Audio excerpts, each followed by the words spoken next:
Hi, everybody. Welcome back to another Unconquered podcast film session. Today, we're breaking down the 2018 Florida State offensive line recruiting class. A lot to break down here. Several players, and I want to give it the full time that it deserves. So we're gonna go ahead and get right to it. Now, as we've talked about in the past on these videos, the first step is identifying what a top prospect actually looks like. And so what I've done is I've gone back to a few guys who've panned out after being good recruits and have panned out and have gone on to the next level or are going on to the next level for sure. And so I'm including those as the first things we'll watch before we look at any Florida State players. So first thing we're going to take a look at Quenton Nelson, who was the top offensive guard prospect in probably the last decade in the NFL. He came out in 2014, and this is basically what we're seeing here. So 6'5", 298, a 5'6", 40, according to what he did in training for the Open. Not super impressive there. That again goes to show you what you're looking for on the interior. You're not necessarily looking for a tremendous amount of athleticism there in that regard, but overall, pretty decent numbers. And then what we're going to do is we're going to look at what he looks like on his film so that we can then compare that to some of the guys that Florida State has. We're going to look at him and then Lester Cotton, who's a current player from Alabama. So and he'll be a high draft choice as well, at least as far as interior offensive linemen go. So we're going to go ahead and take a look at this as soon as it loads up. Yep, here we go. So Quenton Nelson, these are offensive highlights. So that's him there. And I'm just going to go out and go just up front talk about how difficult it is to evaluate offensive linemen. In high school, it's extremely difficult because you're not looking at apples versus apples. You're more often than not, these guys are much bigger than anyone else they're playing against, and a big part of what you have to adjust to when you get to the next level is you have to see who's going to actually be able to handle it when they're playing against guys who are bigger and even more talented than they are. How's that going to work? You know, if you're the most talented, if you're the biggest and strongest guy out there, it's easy to be a bully. What's going to happen when you get hit in the face as well? So we see here one of the things that I want to highlight about Nelson right up front. First of all, you always want to look for a nasty streak. So you want to see a guy that's happy to be a bully. But again, it's the difficulty is actually is determining whether or not that nasty streak is gonna work when you're playing against more equal competition. That much is hard to see unless you get a guy that he's played against some of those guys in his own competition in high school. That's pretty rare. But what I want to focus on, what you're looking for is traits. So you want to see a nasty streak. You want to look carefully at the feet. And specifically at how well a guy bends, and we'll talk about that as we look at some of these examples. So here we go. Look at the transition there and how he's able to keep his feet running once he locks on. That's something that you want to take notice of. Notice he's at tackle and wound up being a guard prospect. He's just not. You can see he's just not long enough to be a tackle long term. But what I want to focus on here, watch his hips through each contact. So here, he's able to turn his hips, move his feet. That's what you want to see. All right, let's get to the next one. So again, watch the hips. Gets low pad level. It's tough to see on that one. Again, puts the guy on the ground. That's good, and again, it's hard to see on some of these. See, he's backside. You want to see a guy that locks on and does not let guys off. Very difficult to assess. There we go. That's something that you want to see. So you see a guy going lateral like this. You want to see how well. Okay, he's got to get around a guy who's way outside him. That lateral quickness. I don't care what a kid's 40 time is, but if he's able to do that right there, see how he's able to get the leverage with 2 quick steps. Watch how quickly he's able to. Boom, right there. And he's able to do that while keeping his hips low. So watch this right here. First step, and then he gets outside. He's able to do that. And look, his hips aren't really high. He's able to do that staying in balance with a position that he can still retain some power in, and then he's able to turn and get those hips turn the other way and able to seal that guy. That is the sort of thing that you're looking for in terms of traits. Can he move his feet that way? That matters much more than any 40 testing or anything that you can do for a high school offensive lineman. You want to see whether or not he's able to make. So that would have been the first clip, by the way, that I would have put on his tape if I'd have been putting this together for him. Here, note low pad level, able to sustain that low pad level without losing balance. Do it again. So right here, so you see him coming out of that stance, and you're looking at a low pad level. And what people talk about with bend, watch this right here.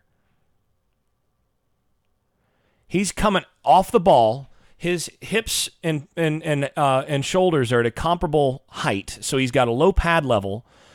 And you notice his heel is still on the ground, so that means he's got a lot of ankle mobility, and he's able to drive through that lower leg using that power coming from the hips through the knee without any loss of balance. So that's one thing that you're always looking for, is that kind of flexibility through the ankles in particular. And then through the hips, can he bend? And what you mean by that is he's now forward. A lot of guys who get this far forward, they're going to be off balance because they're lunging to get here. But watch how he's able to keep his feet underneath his body and see how his hips are down.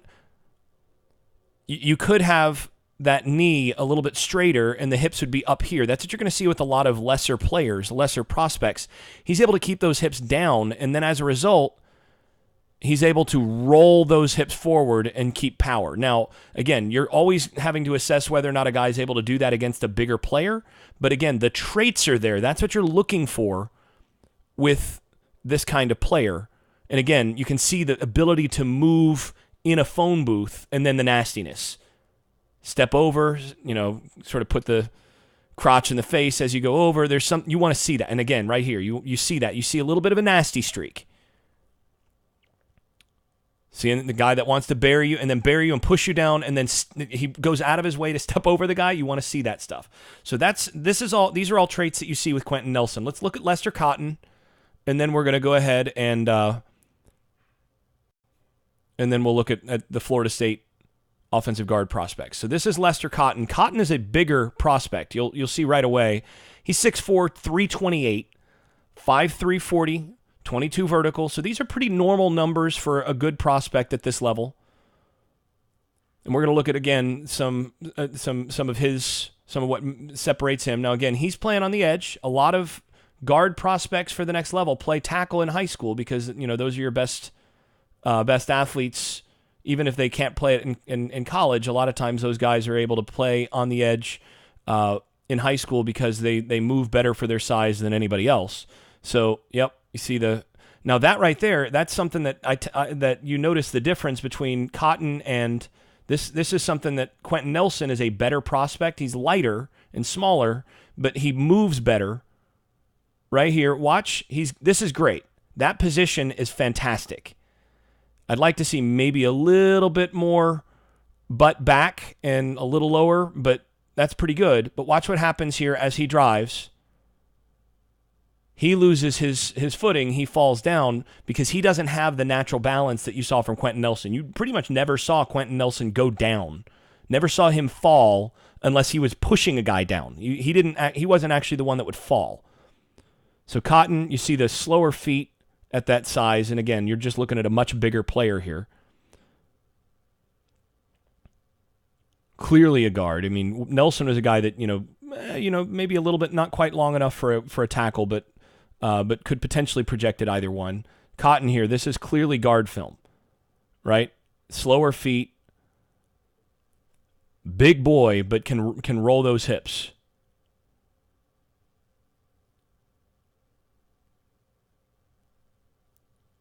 Once again, you can see in that spot, slower feet, technique's not that good. So you're getting a picture. This is hard to evaluate. It's hard to evaluate these big uglies because, again, he's not playing against anybody that can challenge him physically. There we go. You want to see that? And again, he's a little slower, but powerful, a powerful athlete. You just have to project, okay, I move him inside. Is he able? And there you see the power. He locks on and tosses that guy down. Can I project that he turns into a mauler? And he appears to have, a lot of that, but conditioning is clearly an issue for him on this tape as well. There you go. And you see the balance there. That was good. That right there is one of the better plays on this and should have been up front. So what I want to highlight here, again, just like Nelson, he's able to get there, but Nelson, you notice, had his shoulders down here, whereas closer to the level with his hips while maintaining his bend. Cotton doesn't have the same amount of bend. But that's where you want to see. You want to see that. You see a little bit more stiffness in that lower half, but the power is still there and the ability to run his feet and stay locked on and be nasty. That's what you want. So those are two guards that should help set us up for a little bit of what we're going to be seeing with what Florida State's got. So now we can evaluate, starting with Maurice Smith. And he's probably the least known, least touted of the of the class, and he doesn't have all of his senior stuff put together. So I'm going to just go to a couple of the better teams that he played against. Northwestern, very good program in Miami, so we're going to go to them. Very athletic. Now here's what I'm excited about when I look at Maurice Smith. Remember how I mentioned with Quentin Nelson that I want to see, can a guy skip laterally at that weight and maintain good balance? Watch this. He is snapping. Let's see. No, he's actually a guard here, but he's capable of playing center. So he's playing right guard here.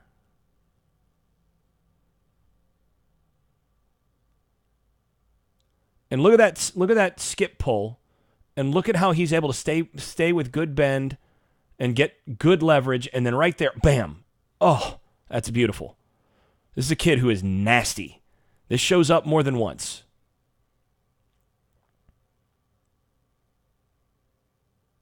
So here he's at center. He may have been at center at the other one. It's hard to tell. Look at him pass off. And again, look at the foot movement. This is a good eval by the Florida State staff to get this kid. I like this kid. Look at the foot movement right there. Oh, that is beautiful. Look at how quickly right there, pitter patter. For a kid this size to be moving his feet like that, this kid has a possible NFL future if he's able to develop and stay healthy. I can already tell you that because of the foot movement. So we're going to go to St. Thomas Aquinas, another top program. You're looking at good athletes here. Let's go ahead, and he's at center. Watch him get upfield here. See that right there? That's our boy. Getting upfield with movement. And again, the competition here is high. And this is not a guy that is overweight. So now he's outside. And again, the foot movement here is rare for a guy this size. He's definitely not long enough to play tackle at the next level. But look at the foot movement. Look at pitter patter. I just love that.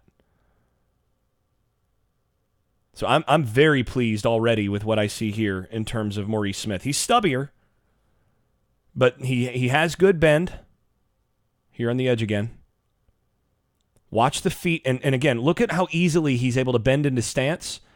And there, you see the pass off. He's got natural ability to work his way from first level to second level. Gets his hands on him, knocks him down, and then moves to second level. And watch the feet and hips. This is just really rare for a kid this age. Pad level's good. And look at the feet. Everything's under control. And then able to get his angle, even though the ball carrier doesn't go there. He's able to get that cutoff block much more easily than you see with guys this size at the high school level. So here, again, watch the feet and look at the balance. The feet are excellent. And again, good bend, very good balance. The only knock on him is that he's stubbier. You know, he's definitely an inside guy. I think he has a chance of being a center because he can move and with those feet, look at the feet. I mean, this is late in the game here. This is a guy who's well conditioned. This is a guy who's actually he's going to come in and this is a hard worker. You can see that. Look at those feet. Watch 1, 2, 3, 4, 5. He's taken 5 steps before contact here. This is like mat drills here. I mean, that is outstanding foot movement. I mean, that's Quentin Nelson type foot movement. Now, he's not as powerful in terms of, you know, he's not a 6'5" guy. He's not as long as Quentin Nelson, but it's that kind of foot movement, which again, that's really rare. So you got to be really pleased with this kid. And, you know, one of the guys that I know who works recruiting in that area has said that he is an absolute warrior, you know, in terms of mentality. One of those kids that he would go to camps and he would take rep after rep and so on because he just didn't like to lose. So Maurice Smith to me is a future starter at Florida State, probably a very good starter at Florida State, a guy that I think can be a foundational player on your front. So now we're going to look at Dante Lucas, and Lucas has gotten a little bit more publicity because again he's 6'4", 330. He is a big boy, more Lester Cotton size. Coming from IMG where he's had good coaching. But here's what I like to see. He's 6'4", and he moves better than Lester Cotton. Watch this right here. First of all, look at how low he is in his stance. Now, they're going to fix that a little bit in terms of being a little bit more in balance and square there. But what I like to see, look at 6'4", see those angles?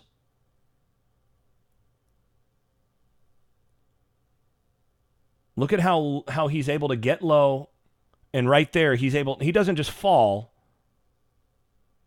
on this first clip, and you can tell the IMG people know how to put their proper highlights first.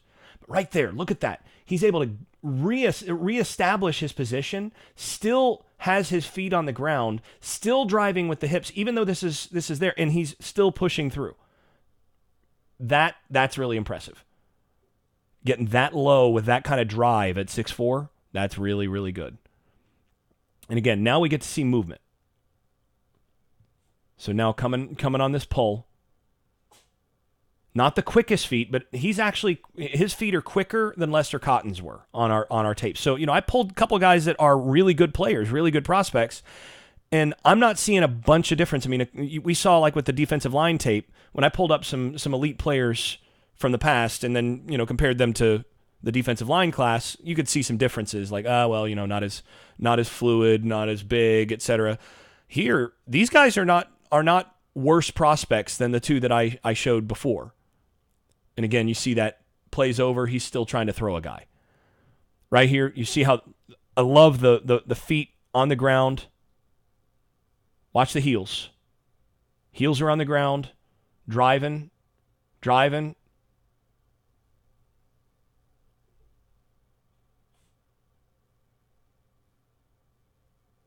Again, plays over, and he's just trying to get one more shot in. I like it. You see the mentality. Driving, hips down, and again, you want to see hip roll here. Watch his hips right here. They make contact, and then right there they roll forward just a little bit, and there's that little rolling action where they're forward, and then he rolls his hips back one more time to create power, and then is able to push. And that, again, you want to see that ability with an interior lineman, right? Right there, you see it again, that little scoop. And again, locked up with a guy, driving him 15, 20 yards. You want to see that at this level. The sideways, again, this is huge. Look at the lateral movement, and bam, the power through, and then hold, and he was going to go for another push. Again, the nasty streak. He's not helping him up here. right? Right there, and then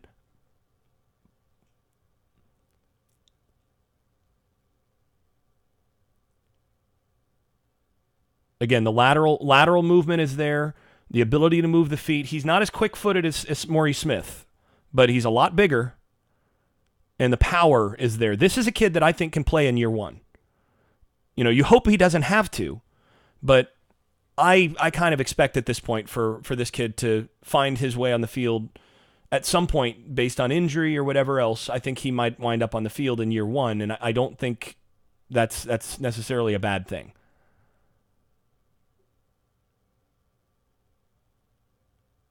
He's got a little ways to go in terms of polish and all of that, but the tools are pretty good. So this is a kid that within 2 years, I think is, you know, by his sophomore year is probably competing for a starting job. Again, good foot movement, good natural bend here against the pass rush. And this is where he's weaker, but again, pretty good. And this is where, you know, a top level tackle, a defensive tackle that he's playing against. What's going to happen on this one here? He's going to get it's the prior one right here. He's going to get a pull push move right there to create some space, and you know, he's not quite in the balance that you want to see. So I mean, technical stuff is going to have to get cleaned up, but the tools are there.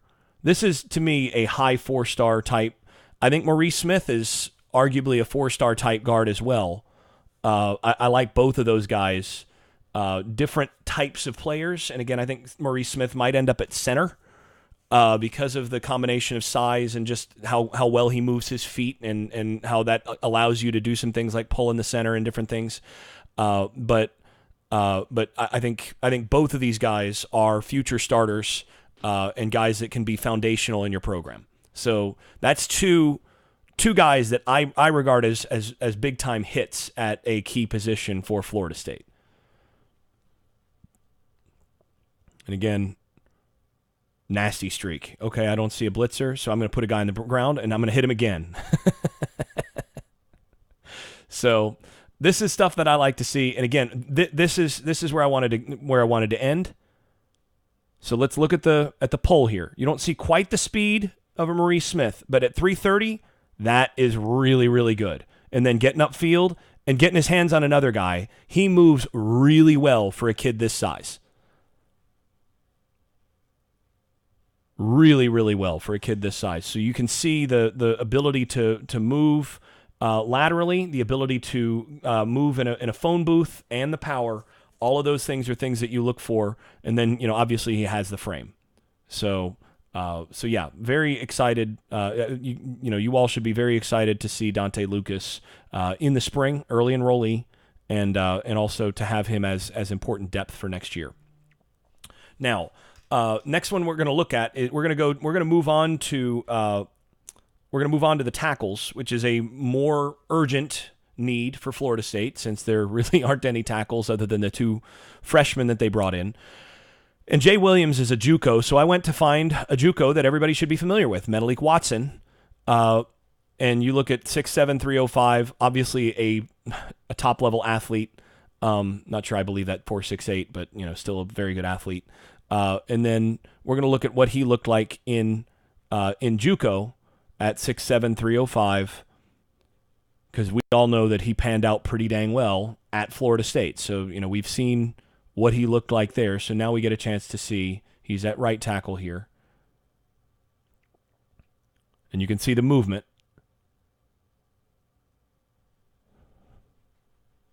And you notice right away when you're looking at tackle prospects, the fluidity is higher.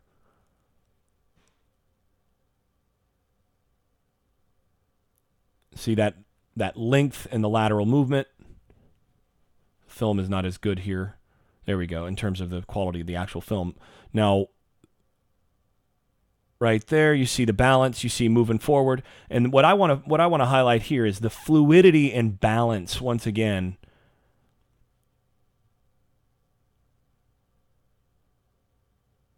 He's got a combo block. Look at the low pad level. This is again kind of Quentin Nelson-ish, not quite as low, but that bubble is staying back. Good bend, moving forward. Now, right there, a lot of tackles sort of stumble and lose their balance. Not Watson. He's able to actually get both feet back on the ground and get back to the second level. That's the sort of thing that you want to see in terms of athletically from your tackles.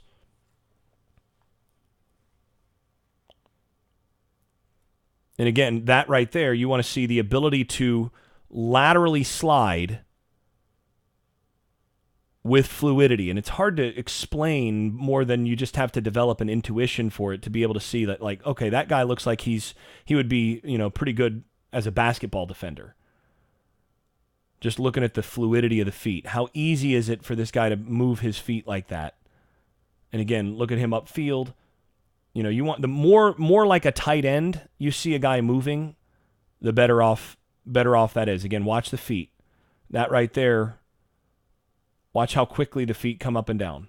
Right here. 1, 2, 3, 4, 5. And again, not standing straight up.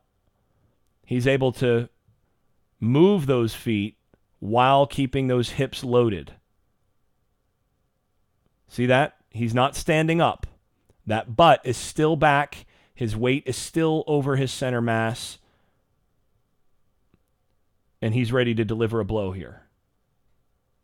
So when that blow gets delivered, he's still able to anchor through that butt, get pushed back just a foot or so, and keep those feet moving and move sideways and shield.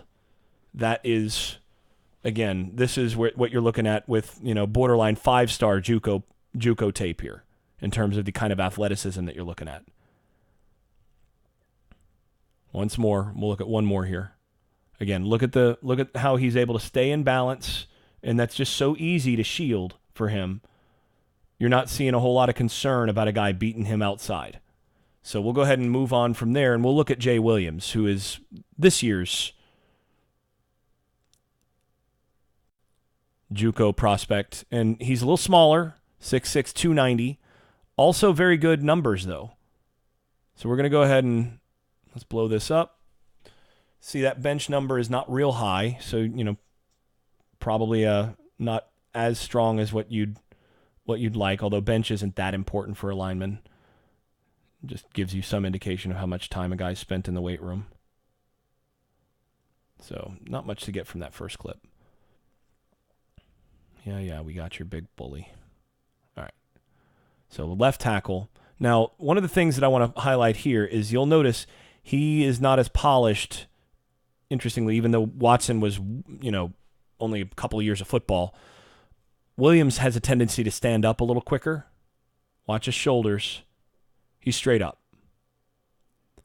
You see him where if you pushed him right now, if this guy was in his chest already, it would be hard for him not to get knocked back because he is more straight up than prepared to load through those hips. So already you can see that, just in terms of technique, there's going to be a little bit of space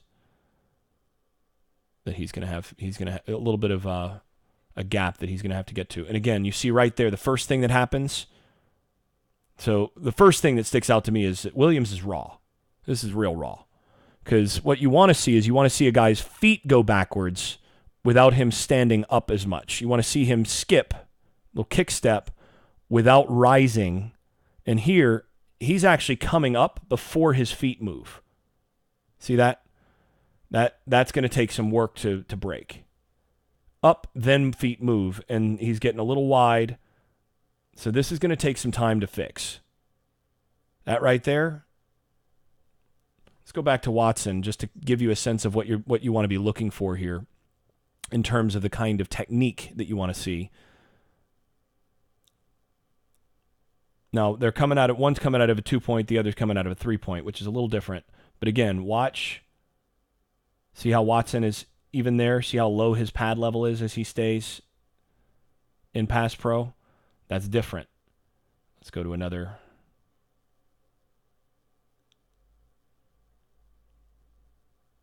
Okay, so out of a 2-point stance, See how the feet move first. And he's staying, the feet and the hips are more flexed and the knees are more bent right there than what you're getting from Williams. And again, that's the sort of thing you want to pay attention to. All right, let's get it to where he's on our side. There we go. That's the run play.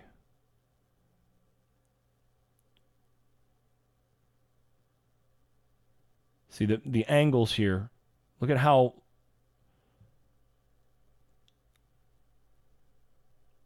he's playing pretty low in terms of his hips and his ankles. Or his hips and his knees. Let's see. Let's go. Come on. All right.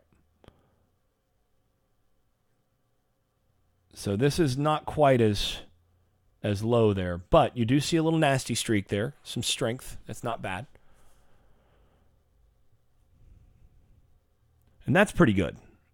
That's pretty good. And that's actually that's really good foot speed to hang on to this, as he doesn't get great leverage because he's playing against the defensive end who knows what he's doing.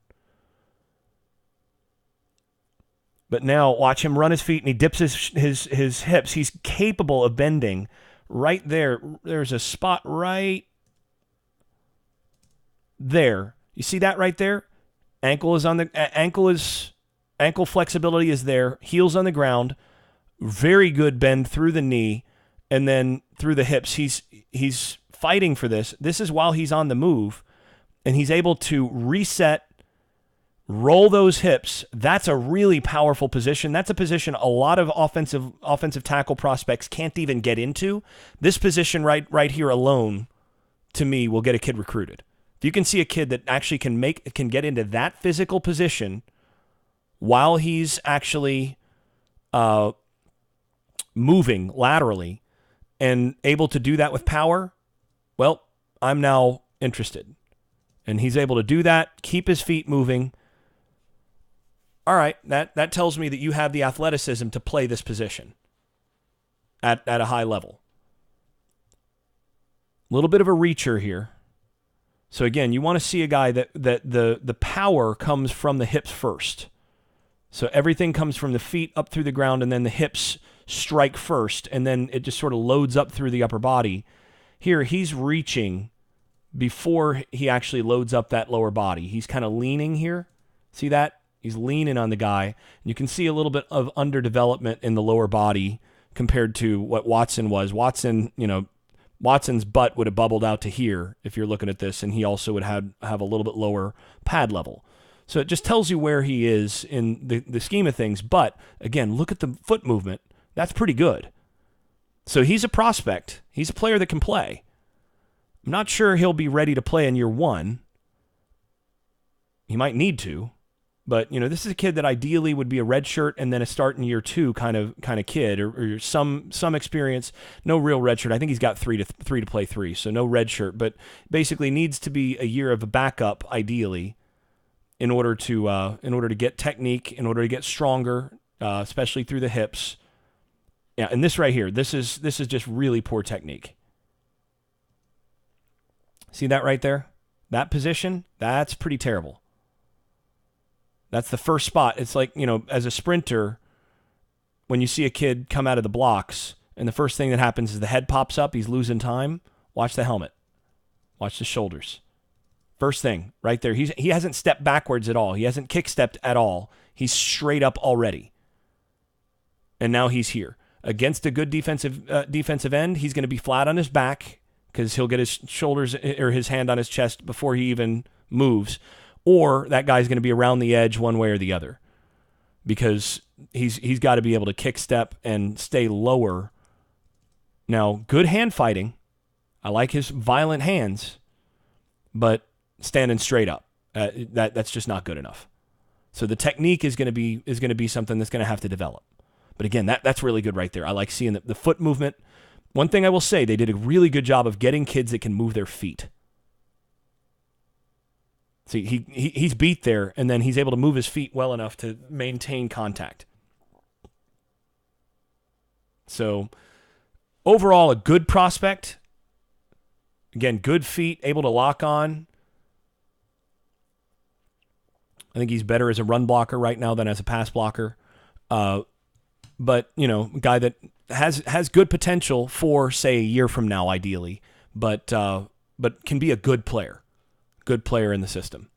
Now we're going to look at a couple of high school guys before we move on to the next. We're going to start with Jalen Goss, just because, not because we know how good he's turned out, but because he reminds me a lot of Darius Washington, or Darius Washington reminds me a lot of him.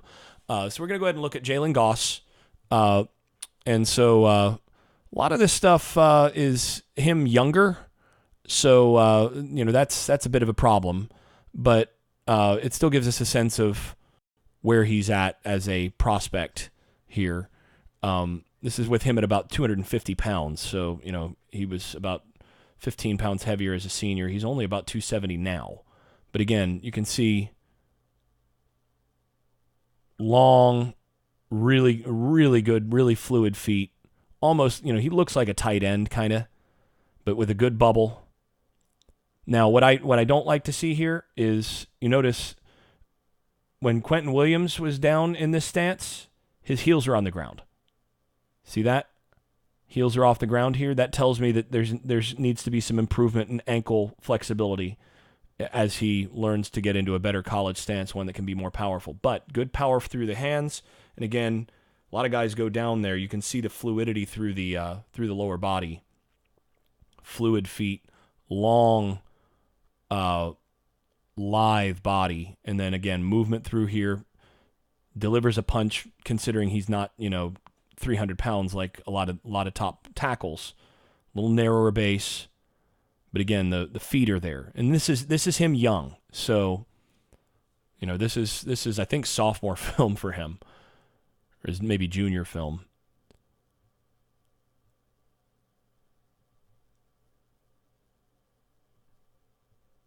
One more of Goss before we move on to Washington.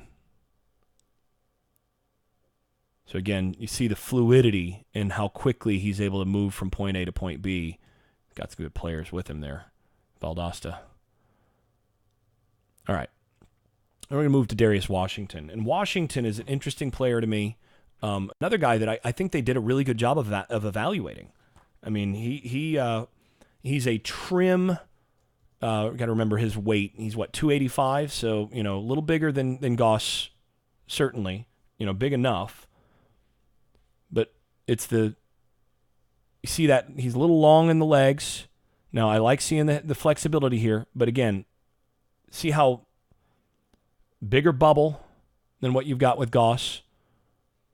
Look at the fluidity. That's really nice. Look at the feet moving and continuing to drive the guy after.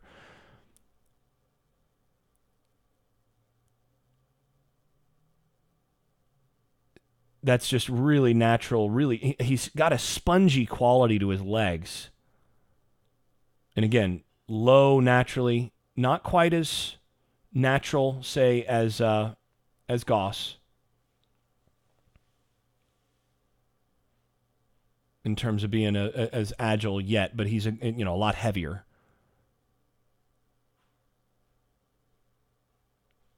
That right there is pretty good.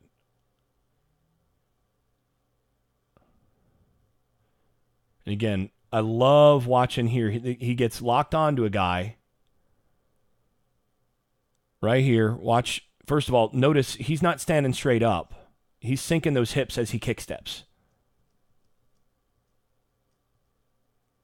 Right here. Hips are sunk. And then locks on. And then is able to re-scoop with those hips and drive a guy one more time. And look at how well he moves. I mean, even here, after the play, he just doesn't move like a heavy-footed guy. Not a heavy-footed kid. Now, not quite as quick on the scoop block here as what we saw from Nelson. Again, remember, I was gushing when Nelson did this. But pretty good. And then really natural to find the next guy. And you love seeing that extra shove. So this is a kid, I think, 2 years, you're looking at a potential starter. and a kid that could play inside or outside, but the feet are good enough.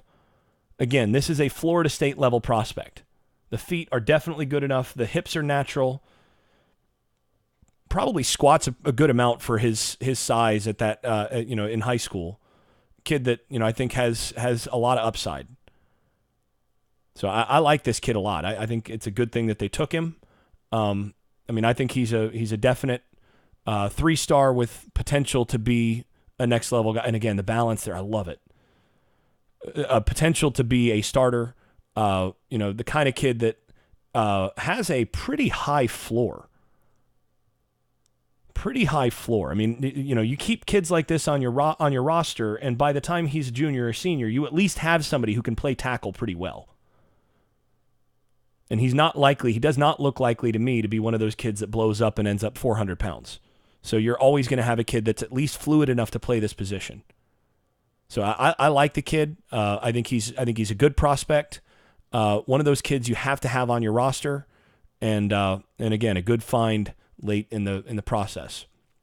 All right, now Ira Henry. We're going to move on to him after looking at Jawan Taylor, who, as most people know, is he's just finished at Florida, and he will be probably a first-round draft pick. Coming out of high school, 6'6", 325, 5'5", 40. What I'm looking at is that vertical in that squat. So 23 vertical, 4'7" shuttle, and 5'05" squat. Those are the things I'm looking at. Shuttle matters way more. Ignore 40 with these guys. I think I've made that point already enough by saying like 5'5" or whatever. None of that matters. Shuttle tells you how quick a kid is. Vertical tells you how much raw power he has in his lower body, and squat tells you something about his work ethic and how much time he's had in the weight room. Clean of 285, not bad. 560 deadlift, not bad. So that's the sort of thing you're looking at. So now this is you got senior year, junior year. Let's see if we can find some senior year cut-ups that are not. No, he's just gone with single games in his senior year. It's a mark of a kid that committed early. So this is a kid that handled Brian Burns pretty well for Florida. So we're going to go a few clips at a time here, it looks like. Right here. And that's not helpful. All right. We might have to go. You know what? I tell you what. We only have junior film for Ira Henry. I forgot about that. That's why I pulled up Jawan Taylor to begin with, is because I only have junior film. So we're comparing junior to junior. So junior film for Jawan, 6'6", 345. And, he thinks that, of course, is a positive. He's had to lose weight when he got in college. He realized that, being a man-child isn't always good. This is some not HD film. So right here, you can see he's, for his size, moves well. Good feet for his size, but you can already see he's going to have to make some get better conditioned to be able to play. Now he did, but this isn't going to be very useful for us. So we're just going to move on. I'm going to look at Ira Henry more. Be thinking of Menelik Watson's film once again as you look at Ira Henry. Now, Ira Henry here. We're looking at junior season. That's what we want right here.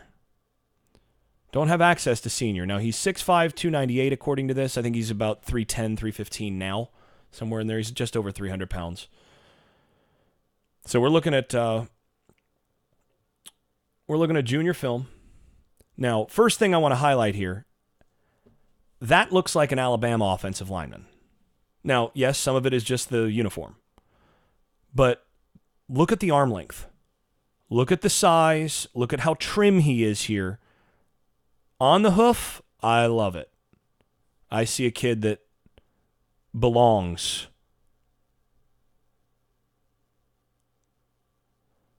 And then the next thing, look at that. This is junior film. And again, I get excited about look at the movement.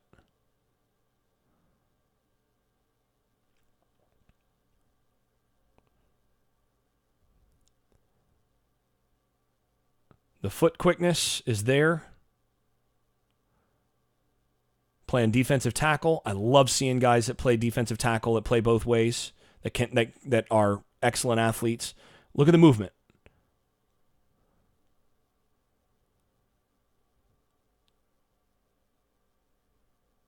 This is a kid that can play with some violence here. Oh, look at that. I love this kid. I mean, he's going to have some technique to clean up, but this is one of my favorite prospects in the class. Look at the low hips and then drive. Defensive tackle. That's pretty good D-tackle film. D-tackle again. I mean, that's pretty good defensive tackle film. I mean, he moves reasonably well for that position even. All right, here we go. This one's one that I want to highlight. You don't see quite the foot movement naturally that you do with Washington, but you do see. Here we go. Come on back. There we go.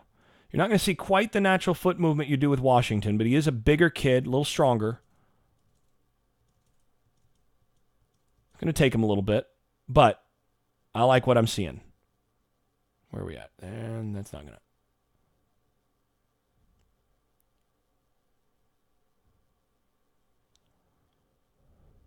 Right here. Here's a good one. Coming down. I think Henry projects as a right tackle, as a kid that becomes that physical blocker on the right side. Watch right here. This is excellent fluidity through the line of scrimmage. Good balance and hand strength.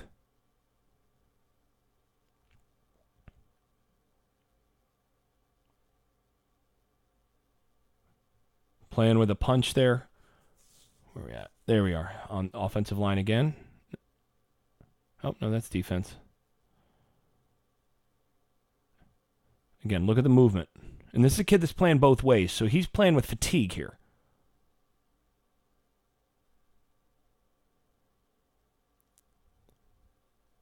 A little jerky there. He's not polished as a pass blocker. Without question. I mean, he's got a long way to go. Stands up a little bit. But you can see the bubble.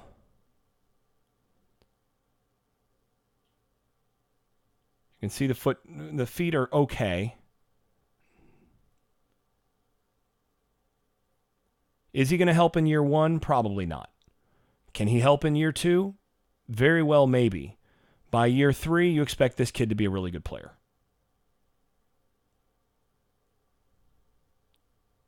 And I think he's a kid that's probably going to carry about 325 by the time he's a third year in the program.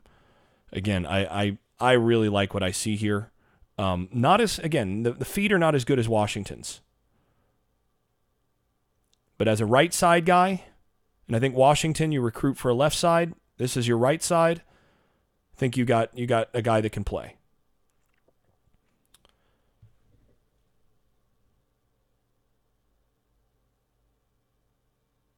Again, the ability to sink the hips there. I would have liked to have seen him hang on to that just a little longer. Not bad. Not bad. So, all told, I think Florida State managed to land 4 offensive linemen, all of whom are Florida State level players, all of whom can be starters, say, within 3 years, potentially within 2 years, and all of whom show the kind of foot quickness that you want to see. Henry probably in terms of positionally has the least quick feet of the group, but even you're looking at having this in terms of junior film, plenty good. I mean, he compares well to some of the others that we looked at in terms of having good foot quickness and the ability to roll his hips and everything. Washington is a guy that I think can be a left tackle in terms of movement, in terms of fluidity down the line. Henry projects to me as a right tackle and a guy that could be really good at that position. Lucas is a potential, even first-year contributor at guard, and Smith, I think, is a guy that becomes one of those cornerstone guys in your program on the interior line. And then Jay Williams, I think, he's probably, ideally, he's depth in year one, and then competes for a starting job in year two. But he's got the capacity with improved technique and if he takes to coaching really well to help in year one as well. So this is a good class. I think they did a very good job in terms of evaluation. I think of all of them, I would not be surprised if both Smith and Washington, these are guys that are lesser touted in this class, if both of those guys wound up in the NFL. Because again, you're looking at, if they're able to stay healthy, you're looking at the foot quickness that is rare for guys that size. And if they're able to work like you hope they will in the program and stay healthy, you've managed to do a lot towards at least providing high floor guys for your program. Is any one of these guys an elite difference maker at the position? The closest would be Lucas, I think, at this stage. Now, I think Smith and Washington have pretty high ceilings if they, as they put on some weight and as they develop. But I don't think any of these guys are, say, well, I mean, I think you could argue that Lucas is one of those potential difference maker type players. I think the rest are really good prospects, but outside of that, I think that's what you got. Now, if you can get an elite tackle in the next class, that elite tackle might end up passing over. You expect him to pass over Washington and Henry, who have a little bit lower ceilings than some of the elites that are truly the truly elites that are out there. Your Evan Neal types. But aside from that, these guys, you're looking at 3 years down the line. If these are the types of guys that you have starting on your offensive line and they've stayed healthy and they've worked, you're doing pretty well. So long term, things are looking up in terms of what they're going to have on the roster. We'll go ahead and wrap there, and we'll come back. I think the only position group I have left is the defensive back position. So the best position that Florida State recruited this year, we'll look at after all of that. So thanks for hanging around. Thanks for watching, and thanks for your support. This has been the Unconquered Podcast Film Session, looking at the offensive line class of 2018.